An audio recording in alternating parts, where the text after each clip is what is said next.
আসসালামু আলাইকুম। আমি মেহনাজ। আজকে আপনাদের সাথে শেয়ার করব খুবই মজাদার এবং খুবই সুস্বাদু বরবটি ভর্তা।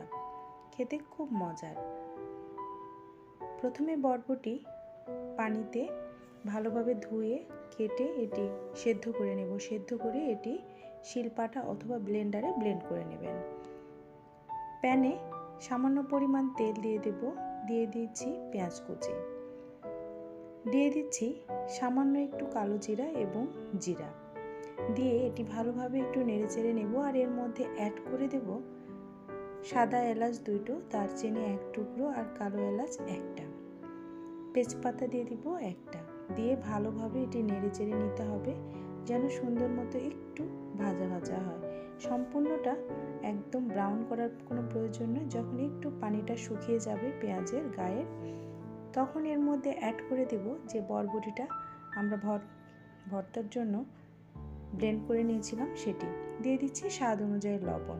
দিয়ে ভালোভাবে কিছুক্ষণ নেড়েচেড়ে দেবো। আর দিয়ে দিচ্ছি কাঁচামরিচ ফালি 4টে। আর ঝাল আরেকটু বাড়ানোর জন্য, টেস্ট বাড়ানোর জন্য শুকনো মরিচও একটু ভেঙে দিয়ে দিয়েছি। এতে করে ফ্লেভার এবং স্বাদ দুটোই অনেকটা বেড়ে যাবে। আসলে আমরা বাঙালি, মাছে ভাতে বাঙালি যেরকম, আমাদের খাবারে ভাজি ভর্তা এই জিনিসগুলো না থাকলে না মোটেও ভালো লাগে না। আর এটা অনেকক্ষণ যাবৎ একটু নেড়ে চেড়ে যখন একদম টেনে আসবে তখনই ভর্তাটা রেডি, একদম রেডি হয়ে গিয়েছে। আশা করি সকলে ভালো থাকবেন। আল্লাহ হাফেজ।